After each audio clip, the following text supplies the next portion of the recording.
नमस्कार। माननीय राष्ट्रपति महोदया, सभी उपस्थित सम्मानित अधिकारीगण एवं भारतीय डाक विभाग के प्रशिक्षु अधिकारीगण, आप सभी का अभिनंदन, आभार।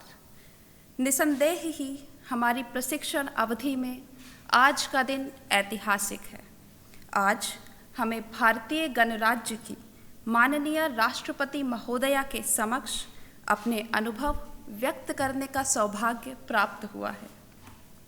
इससे पहले कि हम इस श्रृंखला को आगे बढ़ाएं, मैं अनुरोध करना चाहूँगी हमारे डाक परिवार की अहम सदस्य सुश्री स्मिता कुमार, अतिरिक्त महानिदेशक डाक विभाग से, कि वे यहाँ आएं और स्वागत वचन प्रस्तुत करें।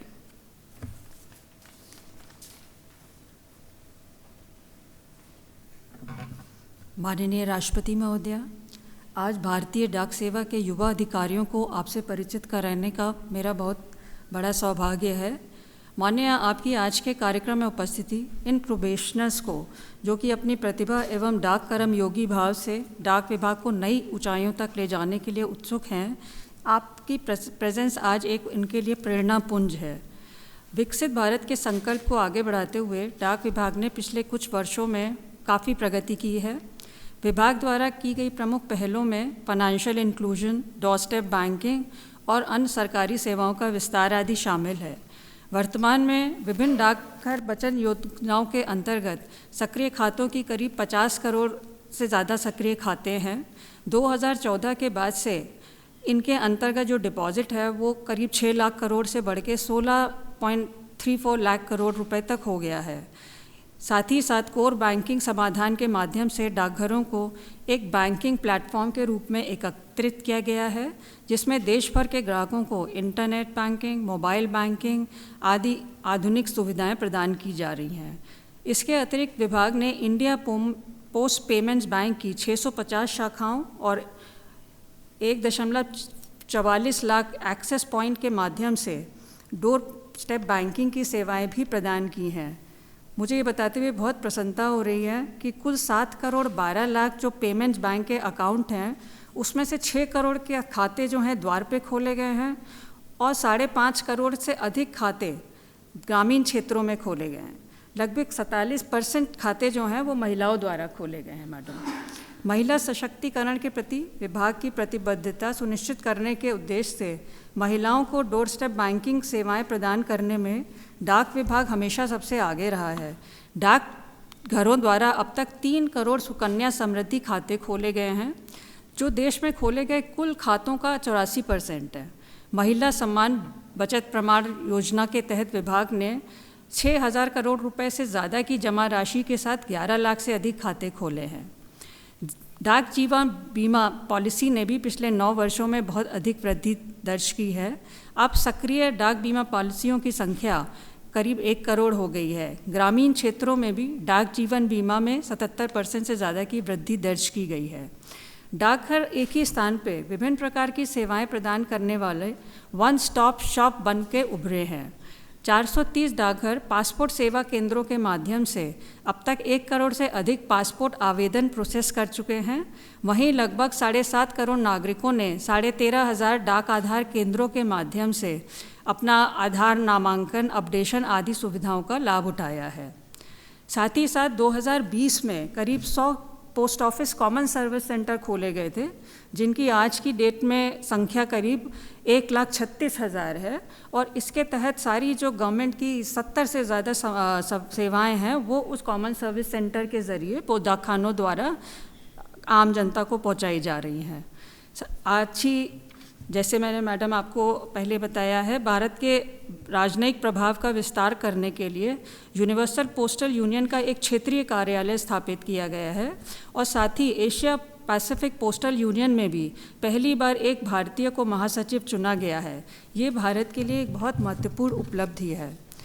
डाक नेटवर्क के माध्यम से ई कॉमर्स के एक्सपोर्ट को बढ़ावा देने के उद्देश्य से डाक विभाग ने विभिन्न जिलों में डाकघर निर्यात केंद्र स्थापित किए हैं। अब तक करीब 500 डाकघर निर्यात केंद्र शुरू कर दिए गए हैं।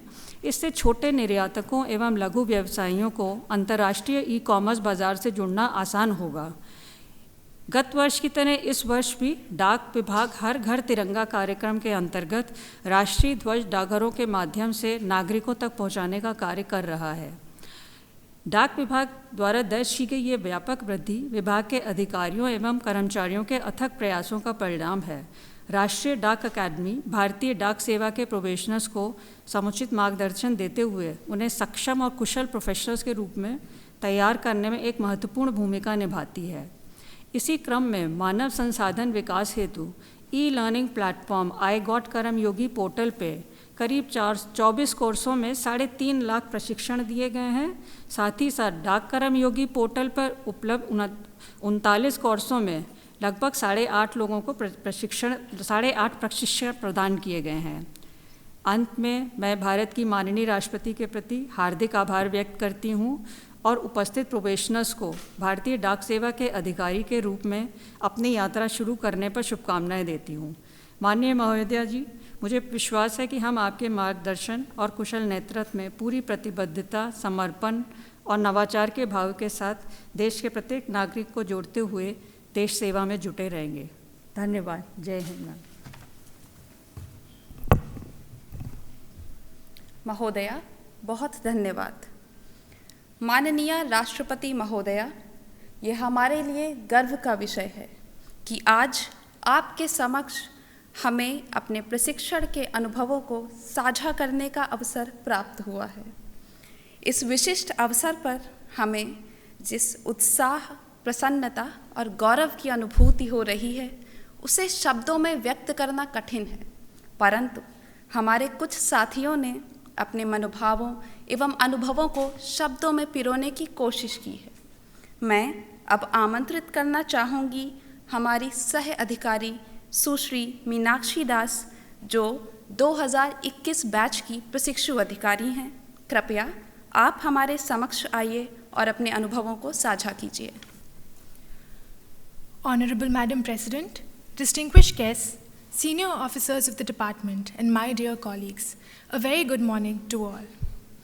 I, Meenakshi Das, officer trainee of the Indian Postal Service batch of 2020, am humbled and honored to have this opportunity to present before this illustrious gathering the experiences of the training batch of 2021. Madam, I have carried with me the dream of serving the nation as a part of the civil service since a young age. It is a dream that has since come to fruition, and yet I realize that my journey has only begun. As officer trainees, we are proud to be the newly inducted members of an institution that boasts a rich heritage. It is an institution that has acted as the silent yet persistent heartbeat of our great nation, ensuring communication between its remotest parts and bustling cities.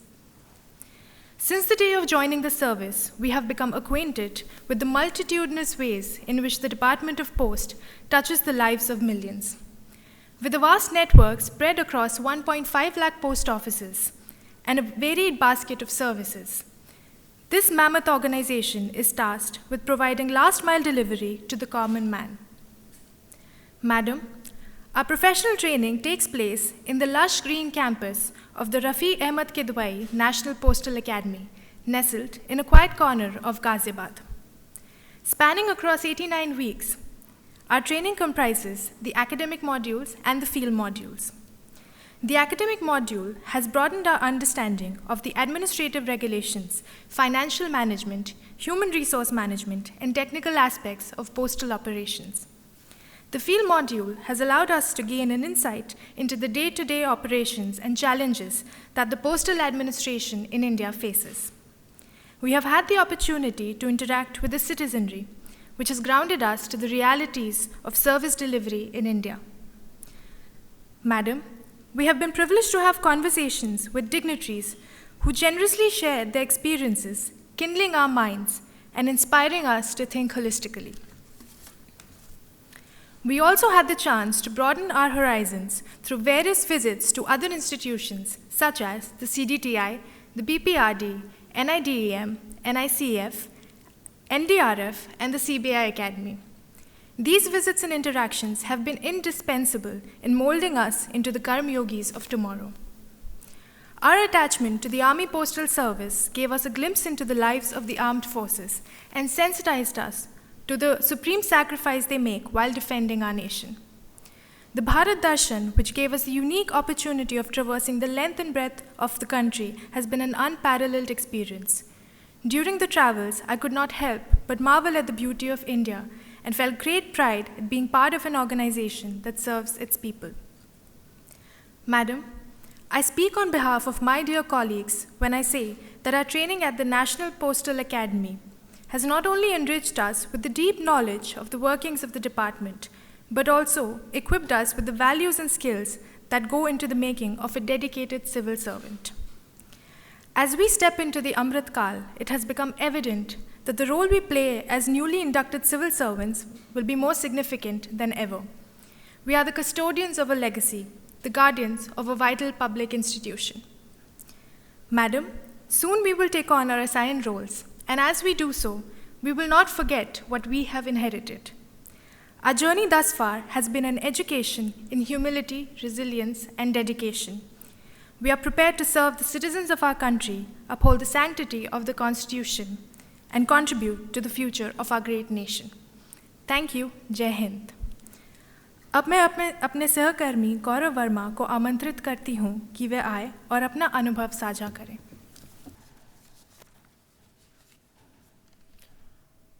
उत्तरम यत् समुद्रस्य हिमाद्रश्चैव दक्षिणम वर्षम तद् भारतम नाम भारती यत्र संतति। सर्वप्रथम माननीय राष्ट्रपति महोदया, आपको मेरा सादर नमन। सभा में उपस्थित सम्मानित वरिष्ठ अधिकारीगण, भारतीय डाक सेवा के सप्रशिक्षु अधिकारीगण, आप सभी को मेरा हार्दिक अभिनंदन। विश्व के प्राचीनतम एवं विशालतम गणराज्य के प्रथम नागरिक के समक्ष मुझे अपने प्रशिक्षण के अनुभवों को साझा करने में जो गर्व की अनुभूति हो रही है, उससे न केवल मैं गौरव वर्मा बल्कि भारत के एक सुदूरतम भूभाग मऊ उत्तर प्रदेश के सारे निवासी आज आह्लादित हैं, अभिभूत हैं। महोदया, केंद्रीय सिविल सेवा के अभिन्न अंग भारतीय डाक सेवा के 2022 बैच का हिस्सा बनना मेरे लिए अत्यंत गौरवान्वित करने वाला क्षण था। मैंने 18 अन्य प्रशिक्षु अधिकारियों के साथ रफ़ी अहमद किदवई राष्ट्रीय पोस्टल अकादमी में अपनी द्विवर्षीय प्रशिक्षण की शुरुआत दिसंबर 2022 में करी। माननीय, एक देश सेवा के आकांक्षी से एक जिम्मेदार लोक सेवक तक का सफर अकादमिक प्रशिक्षण से होकर गुजरता है। अकादमिक प्रशिक्षण का मुख्य उद्देश्य न केवल डाक सेवा के विभिन्न आयामों से अवगत कराना है, बल्कि एक नव भारत के निर्माण हेतु योगः कर्मसु कौशलम से की भावना से ओतप्रोत कुशल कर्मयोगी बनाना भी है। इस दृष्टिकोण से अकादमी में एक श्रेष्ठ एवं समग्र पाठ्यक्रम के अधीन डाक व्यवस्था, विभागीय सिद्धांत, लेखांकन जैसे महत्वपूर्ण विषयों पर प्रकाश डाला जाता है। माननीय, हमने अकादमी प्रशिक्षण के उपरांत 15 सप्ताह का स्थलीय प्रशिक्षण ग्रहण किया, जिसमें हमने भारत की विविधताओं को डाक विभाग की कार्य प्रणाली में परिलक्षित होते देखा। जहां गुजरात में रोरो फेरी का प्रयोग डाक परिचालन में सफलता से किया जा रहा है, वहीं पंजाब में रोड ट्रांसपोर्ट नेटवर्क का डाक वितरण के लिए 100% प्रयोग किया जा रहा है। हमने कश्मीर के डल झील स्थित फ्लोटिंग डाकघर से लेकर बेंगलोर के अत्याधुनिक 3D प्रिंटेड डाकघर को भी बड़ी करीबी से देखा है। महोदया, अमृतकाल में डाक विभाग न केवल चिट्ठी और मनी ऑर्डर के द्वारा बल्कि अन्य सुविधाओं जैसे बैंकिंग, इंश्योरेंस, ई-कॉमर्स पार्सल, आधार, पासपोर्ट जैसे सेवाओं से अंतिम पायदान पर खड़े प्रत्येक नागरिक के जीवन को बेहतर बना रहा है। माननीय, आपका सार्वजनिक जीवन हम सभी के लिए अत्यंत प्रेरणादायी है। आपका बहुमूल्य मार्गदर्शन हमें कार्यकुशलता, कर्तव्यपरायणता और करुणा से आत्मनिर्भर भारत के सृजन के लिए आजीवन प्रेरित करता रहेगा। अंत में मैं महान कवि और लेखक श्री गोपबंधु दास जी की कृति बंदिरा आत्मकथा की पंक्तियों से अपनी वाणी को विराम देना चाहता हूँ। मिसु मोरा देहा ए देश माटी रे, देशबासी चली जातू पीठी रे। अर्थात मेरे शरीर को इस मातृभूमि में मिल जाने दो और मेरे देशवासियों को इस पर से चल के आगे बढ़ने दो। धन्यवाद। जय हिंद, जय Bharat.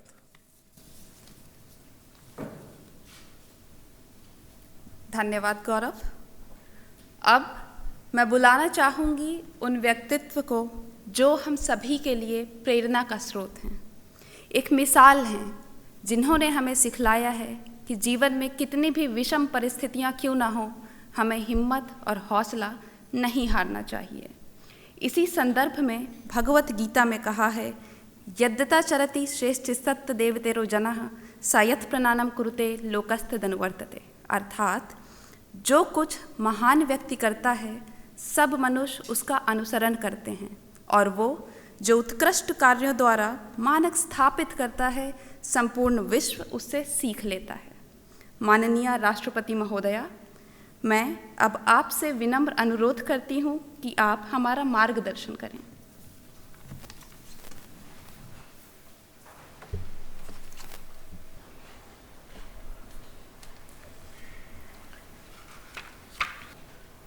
Dear probationers of Indian Postal Service, at the outset, I would like to congratulate you all for clearing the civil services examination and making it to the Indian Postal Service. I welcome you all to Rashtrapati Bhavan. As you know, the Department of Post, with its remarkable 160 years journey, stands as a beacon of service to our nation. Its extension network of nearly 160,000 post offices makes it the largest postal network in the world. Throughout its history, the Department of Post has been connecting people across the country and delivering goods till the last mile. As you take up your domain roles, you must shoulder the responsibility of steering the esteemed legacy of this institution into a brighter future and a world with even higher connectivity. Dear probationers, you all are aware of the emotional connect people have about writing and posting letters. The joy of receiving and holding a letter in hand is still recalled fondly by older generation. The image of postman or dakia cycling down the streets with his bag of letters hold a special place in our memories. It is the Department of Post that safeguards this nostalgia, preserving the tradition of letter writings. In an era dominated by digital communications, it remains a vital bridge connecting individuals and weaving communities together. Across our diverse land, the Indian postal networks act as a unifying thread, binding together our vast array of cultures and traditions.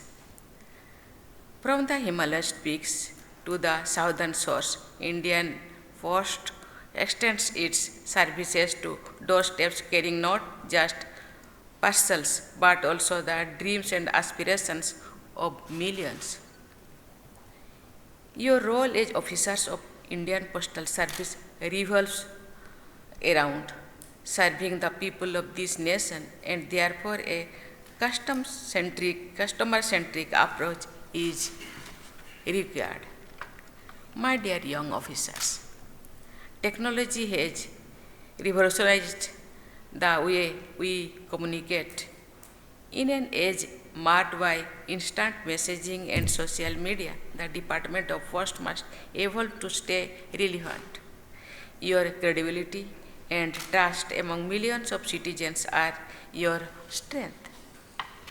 I am happy to know that the department is actively modernizing its services to adapt to the digital landscape.